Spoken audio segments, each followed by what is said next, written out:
again. This is the Nobody Talks Shidduchim podcast, episode Big 3-0. Money talks in Shidduchim. Spending money on dates, paying shadchanim, and of course, family financial means. There's no way of escaping finances with Shidduchim. They are completely synced together. In this episode, we got a number of topics: being too frugal, being too lavish, going all out on events, dates, and even paying shadchanim. The money, the finances involved in that. Money and finances involved in families. This topic is a must for us to get to. And, well, we hope it's worth your time.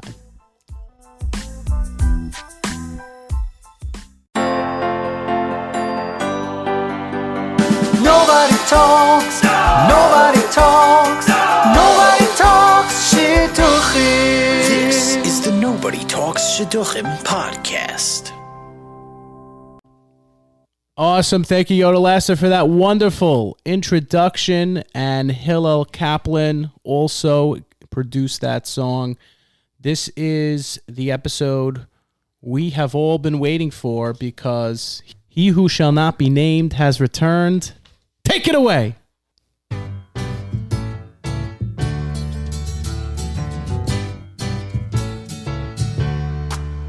Welcome back. Your dreams were your ticket out. Now this is music. Okay. This is a welcome. How was retirement in the Bahamas? Oh, man. So, I did promise to come back at some point for this episode because this is a big one. And, yeah. Audience, I'm back for this episode. And it is actually something that is very important to me. So I think that it's apropos and appropriate for us to go through this topic of money in Shidduchim. And I think IJ and I really have a lot to say here. And we're going to go through a lot of different areas and aspects of dating and Shidduchim, of money. And also dating. Old school, just us. And it's old school, yeah. There's no girl here, so the women may not enjoy that, but, that's okay. We had to leave them out. They were too costly. Some of them, yeah. High maintenance, man. But that is a problem, though, within Shidduchim, when you are looking for somebody that's high maintenance. And, I think when you're dating, there is the idea that some people have that they can start dating for money. Meaning, once you get a resume, you tell the shadchan that you're looking for somebody who comes from a place of means. And I've never done that in my life. That's not something that was ever important to me when I was dating. And just because they come from money doesn't mean you're going to like them, doesn't mean they're going to help you solve your lifelong issues of whatever they could be. And I think that we have to dispel this notion that, shadchanim and people, singles that are dating should be searching for money. I think it's really actually an awful thing for Shidduchim, and I don't want to sound like Bernie Sanders, and I don't want to sound like Elizabeth Warren to say that we should break up the big shadchanim, because I do believe that there is a hierarchy of dating and of the Jewish world. And, I guess let me get your thoughts, IJ, on what it is that people are doing when they're looking for money. Is it that they're just trying to, freeload and get rid of all their responsibility? It's something that I just don't understand. Yeah, unfortunately, it comes with the American culture that, and just at the end of the day, I just say it's the gullus we're in. It's the gullus we're in. But that has happened throughout history. So this is definitely a real challenge. One of the first things you just said, Avery, on your arrival back from the Holy Land or whatever land you came back from. Yep. Thoughts popped into my mind where I feel like most guys and almost all the guys really wait for their lives to begin and start dating when that financial plan is starting to, the wheels are starting to spin, when it's starting to launch and actually take place. And a lot of guys hold back from dating because they're in college or they're starting a job and they're not ready yet. And what ready means is, I'm not financially stable. Mhm. So we really need to break down that barrier, to break down those preconceived notions Right. that guys have that. We have to be wealthy. We have to be able to support ourselves. We have to be able to support a family. This is not the case with our parents. It's just a shame. Most of our parents are children of immigrants coming to the country, and obviously, this is pretty apropos to everything going on now. Yeah. And these people did not need to run to Minyan 3 times a day, work on their midos, listen to 5 shiurim, and then make $1 million. So did your parents ever tell you that? But this is societal expectation here. Did your parents say, IJ, I know you're dating. If you find a rich girl and she'll take care of you, take it and run? And what was your thought process? Yeah, that was definitely influence in my where I was growing up. Absolutely. I think it was delivered facetiously. Yeah. it was done in a bit of a facetious way. Right. It wasn't necessarily really, really serious, but there was some truth to that. You see, for me, it was I never really wanted to have someone that's rich. I never wanted to have someone because they're rich, because money can go away. I'm not saying that money is evil, and having money when you date is something that's awful. It's really evil. It's not evil. It's very helpful, and it could be important. But when you look at somebody and you're dating, the most important thing is how giving they are, how they spend, how much do they expect of you. And when I saw people on the financial end, right? When I saw people, and we'll get into, I guess, a little bit later, how much the girl or the guy should expect of the other person when it comes to finances. We'll get into that a little bit later. But when it comes to me, I never really thought like, oh, wow, I've gotten resumes from girls who have, a lot of money, mansions, hedge fund billionaires, and, the type of people that the Democrats try and kill. But it never was to me like, okay, they're rich, they're going to take care of me. Because, you and I both know people who did marry people with a lot of money, and it always felt like they lost a bit of their individuality, a bit of their freedom. Soul. That's exactly it. They sold their soul. That they sold their soul. It's so, degrading to their liberty and their freedom, and we just I can never get past that. I've actually fortunately never really been in that situation because I'm still single. It's very valid. Let's just put it this way. Now that I'm working, working many years, but I have that really a lot of insight on when I was in school and when I was a poor yeshiva bacher. Yeah. Mamish drinking very cheap scotch, very cheap. Now I'm on more the higher end. Okay. So I've been a poor man. I've been a rich man.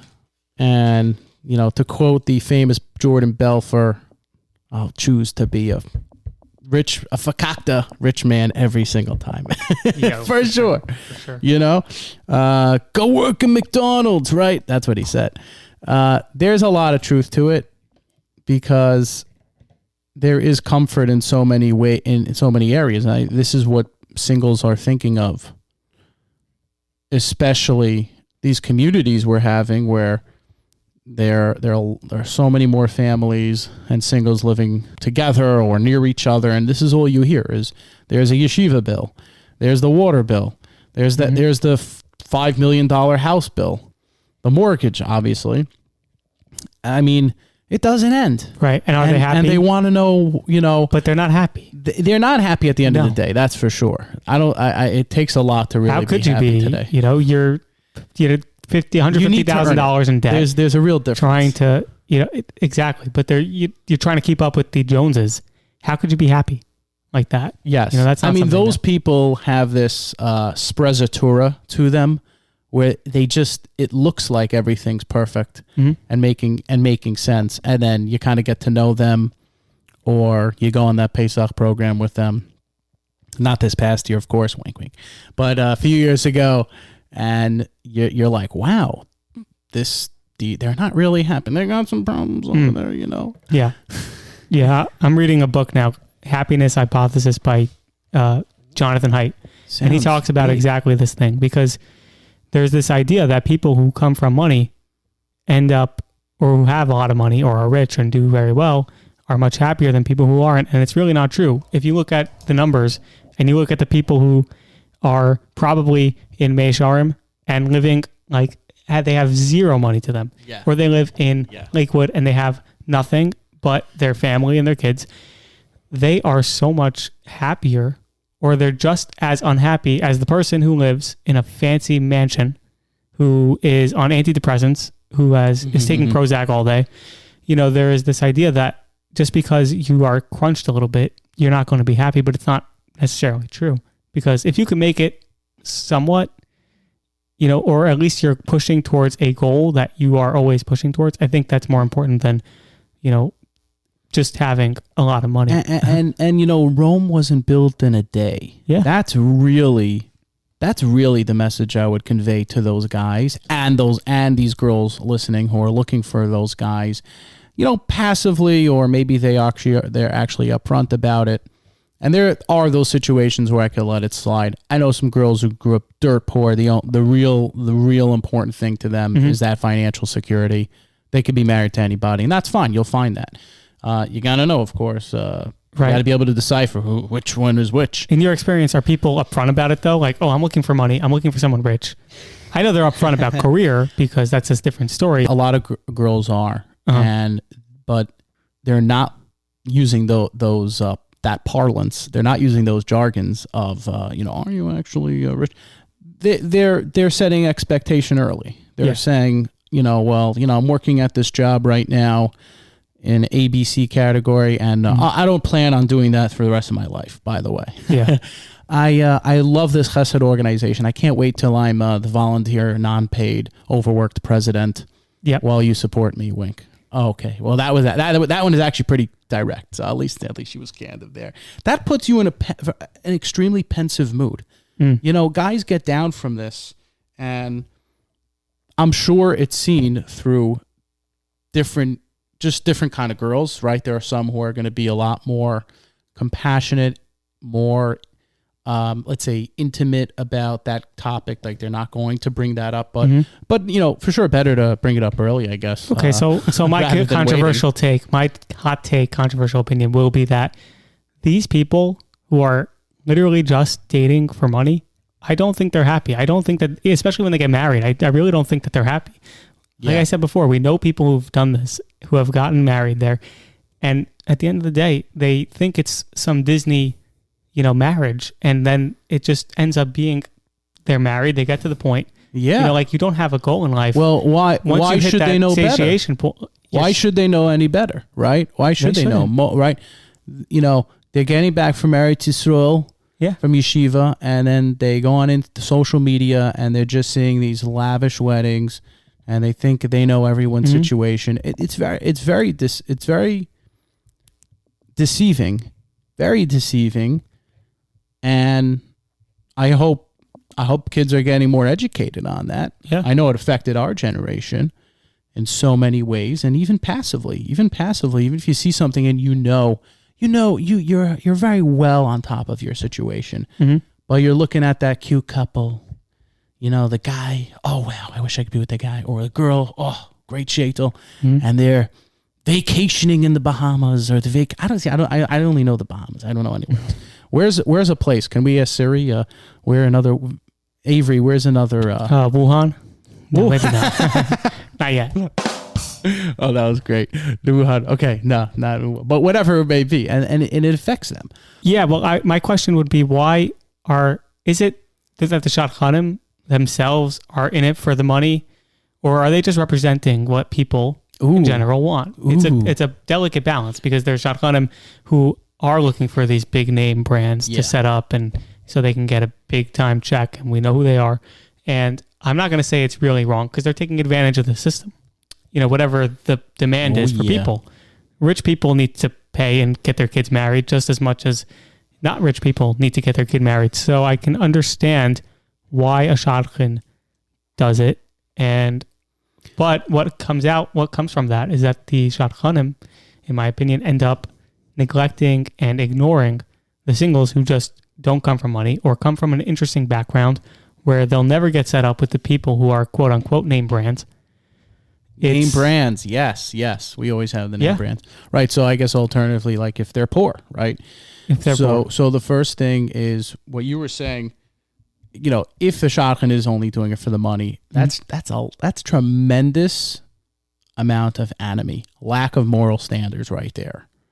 That should not be the driver for them, but there's nothing wrong with certain shadchanim asking for compensation, reasonable compensation, because time is money, and you rather for sure pay someone to do something and do it right for a rightful price. Yeah. But I think that's really the difference.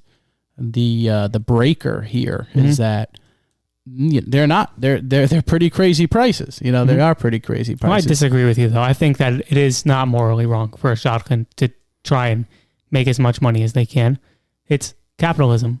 That's society. That's America. Maybe in other places. I'd have to define it then better, because I agree with that.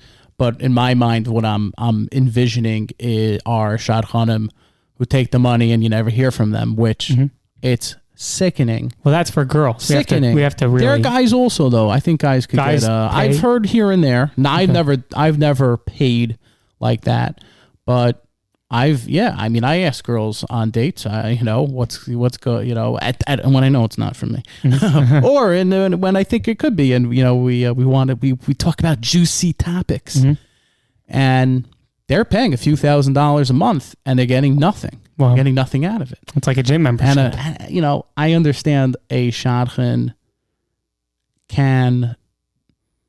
I understand how a shadchan used to be able to do that, but not today. Not today. It's the skill set. I think any Rav would say it's just not in that halachic area where you can charge an exorbitant amount. And for example, I'm in a specific business and I did a favor for a friend and I wanted to charge that person I didn't want to charge him my regular price, but, in fairness to the company, the business, I figured, let me just ask. And this is a friend of mine, by the way, who's like a young guy with smicha, but a bucky. And I asked him and he's like, oh, if it's a very specific craft and, you can charge him a regular price, whatever, it's all good. So, shadchanas is different today. It's not, it's easy to find people. It's tough to get a hold of them. It's just a whole different ground game, and you're paying for these antiquated tactics that make no sense. So that's where I'm saying, I'm for the capitalism, but I'm not for paying someone and the money's going into the Joe Biden campaign. Right. Okay, that's fair. That is fair. I think we may disagree a little bit on that, but that's fine. Yeah. A disagreement is okay. A little stretch, is okay. And then, look, the second part, Avery, what you were saying is, would you date someone who's poor? I think that was a very good point you brought up. It is a good point because, I think I have Let's answer at the same time. Let's go. Let's not do that. Okay, you go ahead. We'll save that for the guys on 5-2. Oh, no, but yeah, we're coming for you anyway. We had Kiddush with them the other week. Yeah. So what I would say is, if you're dating someone who's poor, if they're poor, you have to know what their level of hard work plans to be. What are they ambitious? Are they working hard? Are they going to school? We have some friends, and I have good friends who are the hardest working people, and they came from no money, no big money. They are not name brand people. They're blue collar, regular. What would be the Jewish version of Joe Schmo? Yaakov Schmo, whatever. Yankee Goldberg Smith Klein. Yeah, exactly. They're just like that. And they're so ambitious, and they're getting good careers. They're getting, off to a good start. And the idea that someone's going to say no to them because their parents don't have, quote unquote, a good yichus, it's absolutely asinine and insane. Yeah. And these people are so much better when it comes to marrying somebody who just came from money. These are some of the people who just come from money are the laziest people you have ever seen. It's pathetic. Yeah. Fredo, our buddy Fredo. Yeah. But it makes you complacent. It makes you not want to do anything in life. Well, that's I agree with that, and that's for sure. More in loom of where you think. But for some girls, they want that. They want, and it's awful. It's terrible. A prince Charming. Like they want Lord Farquaad. They Shrek. want, but he tried. But he is the exact replica of what people are looking for in the Jewish world. He really put effort in there. Yeah. I have to tell you. He made Shrek look good. I like that guy. Very adroit, clever man. For his shenanigans that he was investigating. Anyway, so I mean, for me personally, as a guy, I have to tell you at this point where I am in my world, like I don't give one rat's butt financial situation. Mm-hmm. Like if that person's for me, that person's for me. And I know that is the ubiquitous mentality. But overwhelming. But with that said, this podcast isn't called When You Meet the One. It's called Shidduchim. So we're talking about really here more specifically when you're in Shidduchim and you don't really think this one's for you, does that poorness have an effect? For sure. It has on me. It has on me in the past. Now, not so much. Now I'm at that more. It has a positive effect. It has you look upon the girl. It used to have. Well, it could have both. That's a good point. To me, it has a negative effect. That's sometimes. A good point. I have dated some poor girls, and you can tell certain things from the resume. And I don't want to sound malicious or just negative in any way. I'm just saying there's some things you can see. They have a certain amount of siblings. They're living in a certain area. Mm-hmm. The parents work in certain jobs. They work in certain jobs, right? You can tell you can get an idea who could be poor, who could be poor and who could be very, very wealthy, or at least, you think they might be wealthy. Mm-hmm. And I think that affects guys for sure. And in a good way and a bad way. In the good way being, hey, there's a girl who knows the value of $1. There's someone who knows what's important in life. Yep. There's someone who's willing to work and do what she's got to do, and she knows the most important things in life. Now on the same side, you could really flip that and say, well, what makes someone wealthy not know those things? Mm-hmm. Which is very fair. When you meet a girl like that, tell them about me. Well, but it's true. But my question would be, how about when you see a girl and you are going out with her, is the expectation, and should the expectation be, that she needs to provide a certain amount for the family? And this is, I guess, going off of like expecting from her parents and expecting, it doesn't matter if she comes from money or not money in this background, in this, element of dating. But I think it's more like, should guys in general have to expect? I mean, nowadays we've come to expect it because the cost of living in New York and society is very much, but not that we're in New York. But my mentality is, I don't expect you to work, because that's not how we were brought up. That's not how the Gemara taught us. And that's not how, men weren't even supposed to work back in the day. Thank you, Adam.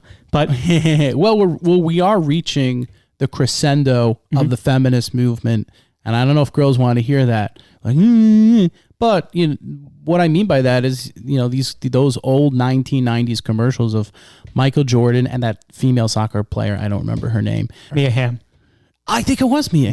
It was, right? Yeah. So Mia, finally. God, I've been saying this for years on Shidduch dates. And anything you can do, I can do better. We should probably play that. Yeah. Anything you could do, I could do better, right? For sure. Mm-hmm. This has affected that age bracket, and girls are doing very well. They are making money. Mm-hmm. They have careers they like. Girls get it done, and everyone. Look, people who are just tuning in. We have a lot of new people tuning in as we do more episodes. Hundreds more, actually, almost 100 more, but thousands more over time. So people might just be listening. But to reinstate my point is that I'm very pro that, but there does come a price, because many guys will find that intimidating, and that's what we're seeing now. We're seeing the crescendo of it. We're seeing that end point, of that blowing up. And it's newer. It's not new. I'm sure it's happened before in history, but it's new to this society, to this generation. Yep. Having said that, after the break, we'll get to a couple of little, big money topics, such as maybe the wedding, gift giving, other expectations from guys when it comes to being financially dependent and dependent on. So let's take a short break and wait. But before we take a break, we do want to tell the fans they can go to shidduchpodcast.com. Take a look. Take a look at this one. We got a few funnies. This one's called Bacher, Are You Ready? It's by the Nussie Project. It's pretty funny. This guy's like looking to date, and there are all these questions. I think all the guys here are going to relate, and even some of the girls. This is very funny up on shidduchpodcast.com. And here's also something. This is an interview with a shadchan. Take a listen and a look to what she has to say. That's from Shmooze Live interview with the shadchan Shandel. Take a listen to that. And again, that's shidduchpodcast.com under articles, shidduchpodcast.com under articles.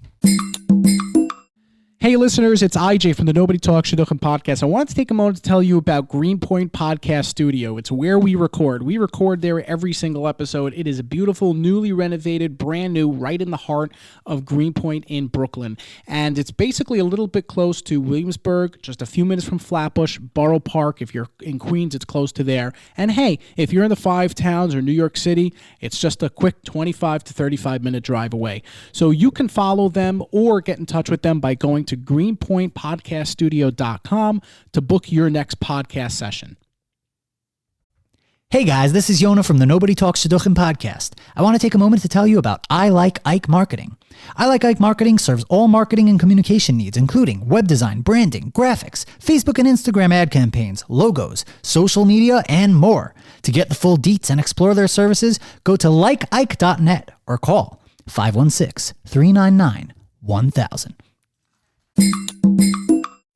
And we are back from the Shidduch podcast break. Are they frugal and are they lavish? You have to know what you're like. Yeah. And be able to slowly observe, be very perceptive when you're dating that person. Listen to things they're saying, watch them, maybe what they're ordering, what they're eating, how they're spending money. Those are important. Make sure that it's aligned with you. Because if you're cheap, I don't want to say cheap, but frugal. If you're money conscientious, a Jewish and man, that's fine. Could be. If you're money, look, considered cheap.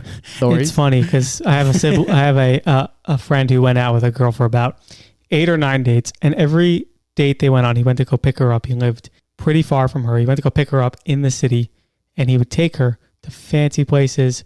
And she would request, I'd like to go to, La Brochette. Maybe La Brochette. Yeah, it's nice. That's a great go to these expensive places, probably dropping about $150 a night per date. And she would order this stuff and she would have him come pick him up and then bring her back home where she lived in New Jersey. So not only was she picking her up from school, he would go take her for a fancy dinner, take her to her house in New Jersey, pay some extra tolls, and it's not about the money. It's about her, what her spending was like. And then after 10 dates, once she found out that he was no longer going to pick her up from the city because he said, this is too much, I can't do it anymore, it's absolutely insane, she dropped him. And it just showed she had absolutely no regard for his wallet, no regard for his hard-earned money. And there's this idea good for him that you don't have to spend on a girl, and that's not true either, but you should spend smartly and you should figure out whether they want you to spend on them. Getting closer together with somebody is by doing things and by doing activities. Growing that experience. Growing together. Right. So I have no problem, for example, spending on something that I know will bring us closer together, whether it be an amusement park or some sort of fun activity, because that's something that we can share and helps you grow. And that's more important to me. So that kind of gets us to what happens when you forgo personality for money, because this is someone, I wouldn't call it money, but someone, maybe we'll change the question a little bit, forgoing personality for somebody who likes how you spend on them. And that is a big time problem. Yeah. Like I said, that story with my friend. Yeah. It was a huge problem and he didn't see it. And, the personality is always going to be the most important. You always go back. Square one is who they are, because who they are, that's who they're going to be. There's other signs. Right. And it could be on both ends, foregoing the personality for the money. The person can be very wealthy and maybe they're just trying to weed out and that's done. I think girls understand that. This is done constantly. The guy might show up in a much different car. I know too many people in certain neighborhoods that have foregone either looks or personality, and they end up just marrying money. And this is the biggest warning, and my biggest takeaway from the episode is just literally marrying them for their wealth. It just ends up becoming what happens when the money leaves. What happens when they are a nasty person. Very valid and they're question. Awful. What happens? That's your marriage crumbles. Does that happen? Like, we have to be real about these things. Yeah. I feel like a lot of guys can make an opulent presence, luxury, high end, like good lifestyle, meaning, they could seem rich. That's Coach Hannah, one of our associate producers here on the podcast. She actually messaged a few important things on this topic. She conveyed to us, like, where is the line between thrifty and stingy? I think everyone has their own line, and they need to make sure that their lines do not clash with their partner's. Awesome point. The next one she mentioned was, can you tame a spender? That's an interesting one. Can you actually tame that person and therefore overlook it as a red flag? Or do you think you will always worry about the amazing ice cream truck making daily stops at your house? Well, that's deep. I mean, that's going back into the mentality of the person. And if you could tame them, call hakavod. Can we be tamed? Lightning round. Let's go. Yep. Intro to the lightning round.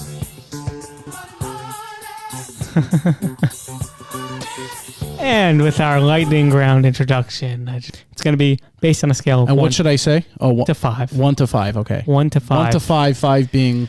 Yeah, we'll be quizzing you, IJ. 1 to 5 being most important. Yeah. So you'll go 1. I'll go the next one. Okay. So 5 is most important. 5 most and important. 1 is not important. Okay. Exactly. 1 is not important. Okay. I mean, it still might be important to them, but Well, yeah. Well, to us, it's not. They'll get the mentality of, okay, Avery, go. Number 1. Well, don't say number 1. Well, our first lightning round topic, Chassan watches. 5. Who could even 5? who could Okay, even, no. Who's so wait, 5 was like 5 being the most important. Yeah. most important. Okay. Most important thing. Now we see how IJ really needs a good Chassan watch here. Yeah. Okay. Yeah, absolutely. To me, that would probably be like a 1. A Interesting. 1. I mean, I would just rather have something else. The bridal shower. Bridal shower. That's a 1. That's if I a have 1? to pay? Yeah, if you're paying for a bridal shower, how much? What level of importance? My silly answer is 1, but realistically speaking, it just depends how much you're eating out of the wedding budget. That's all. Okay. You did a Corona wedding, real Corona wedding. Yeah, real. A few $100. Well, a few $1,000 on the wedding. Then it's like, bro, go big. Take girl, chica. Yeah, Chica, I mean, take the him to cost Vegas. of Whatever you got plexiglass and pure sanitizer and Purell. It's out of control nowadays. It is. So I would say bridal shower. If it's a 5 to her, then it's a 5 to me. Oh my! Who are you? I know, right? Okay, next, engagement ring. Oh, so that is a 5. That is definitely it's a 5 for 100%. everyone. That ring. It's so odd because I'm still learning. Like, there's a wedding ring, which is that thing without the jewel. The lesser version. Wow, I'm like I feel so uncouth right now. So okay, that is a 5. I think everyone understands that is a lifetime investment you're making. Wedding suit. For the man? The For the guys, guy? yeah. Wedding clothing. How about that? Let's go with that. I'd say wedding clothing itself. Honestly, with photography today, I'd say 3.4. Say 3.5. Yeah, I'd go with It's not that. It's not that. It's not as it used to be. Is Shaitel on that list? Can't answer that. What? Shatel's not on the list. Oh, Shatel's a good one. Oh wow, yeah, What do we think? that's a 5 because I need to be attracted. The guy has to be attracted to her, so you want to make sure it's a nice. Can you tell the Shaitel. difference between a good one and an honest Yes, good one? I can't tell the yes. difference. Shabbos guest present. Oh, interesting. That's a 1. That's a 1 because you're recurring. You're a subscriber. You So- keep on coming back. Yeah, that's a 1. my feeling Spend is- nothing on that My feeling, unless you really like them. my feeling is you're going to be living in an apartment, so most of the stuff is not going to be continuing post marriage. I mean, just in general, it is important, but you're not going to keep all this stuff. So to have the fanciest little dinette set may not be the smartest like investment. hors d'oeuvres. I'm sure women will blow back on that comment, but They'll you know go what? crazy. You know Yeah, what? I feel like women are totally opposite in that. Take area. Okay. it. 3.9. What else we got? I was thinking about vacations. Oh, vacations. That's Vacations and Pesach programs. So let's go from that. That's a 4.1. Are we saying, is it honeymoon or vacations? Let's see. 4.1. Honeymoon is a 1.3. Why? Honeymoon. Who could take a honeymoon today? Yeshiva, bills, Netflix. You guys, my whiskey collection. Okay, my stock trade, my stock portfolio. So spending on a honeymoon, I wouldn't say you have to go insane. I would say you have to do it smartly and have fun. Yeah, So that would be a 3. 5 would be like, going to you got to do it. Italy and, something insane. Absolutely out of this world. We're getting to know you better. I'll say a 3. 3's fair. Okay, last one. Let's go. Last one. Drum roll, please.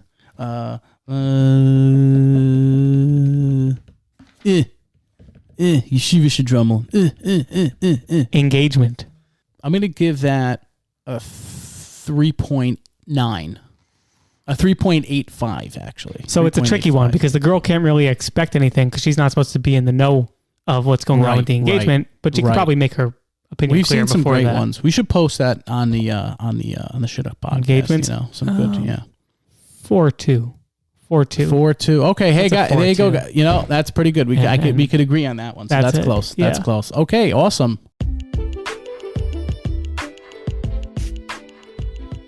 So in closing with Avery and IJ on episode 30, Money Talks in Shidduchim. It's okay in the beginning in Shidduchim when you're trying to get to know yourself 1, 2, 3 dates. Okay? But after that, after you went out 2 or 3 times, 4 times, and you really say, I could be with this person. I want to be with that person. Let the experiences trump the spending. Do not worry about what you're paying at that point. Really focus on the time and the experiences. Whatever will kind of happen it'll unfold. It will unfold. Just, be debonair about it. Have confidence. I am making money. I'm not making money. I'm in debt. I have school loans. Things are tough at work. I haven't made a deal. Whatever that is, it'll come out. It'll come out in the entire process. The worst thing you want to really happen is to get into you're seeing that person so long, and that you're getting that qualm feeling, so uneasy and in doubt of like, oh my God, like when do we talk about this? You don't want that. Be confident about it, and have in mind, like I said before, the locals didn't just start out millionaires and billionaires or whatever you want to say. Finances is a real struggle with Shidduchim, and be proud that you're able to at least dabble and at least talk about it, bring it up. Avery. Yeah, I would say that looking for somebody and dating them because they have money is probably not the smartest thing to do. It's not why you should be looking to date. You should be looking to date someone because of who they are, what type of mother they will be, what type of husband they will make, what type of person they are. And within that, you will find out, if it's the right person and they're the exact person that you want to be with, they will forego, or they will be that person because they are a good person, and their expectation of what you are, making or not making, it's not going to be as important. It's going to be set based on who they are. So if they are more frugal, that's good. If they're more, of a spendthrift, that's also good, because they're going to be the right person for you. So spending money on that type of person, the one that you find, that's not going to be a problem. That's how much if you think it's the right person and they're frugal and or they're not frugal, but you've come to the realization that you're marrying them because of who they are, you're not going to have a problem spending money on them. So like I said, just look for dating the right person for the right reason. It is so great to have this guy back. Can we give him a round of applause? That's a laugh.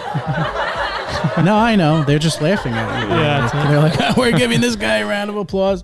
Yep. But truth be told, so great having it back. I don't want to jinx it, but hopefully we'll have him back again. This has been another episode, Nobody Talks Shidduchim podcast, episode 30, Money Talks in Shidduchim. As my usual, my usual sign off, Avery. Happy face, smiley face, silly face. This is Nobody Talks Shidduchim podcast.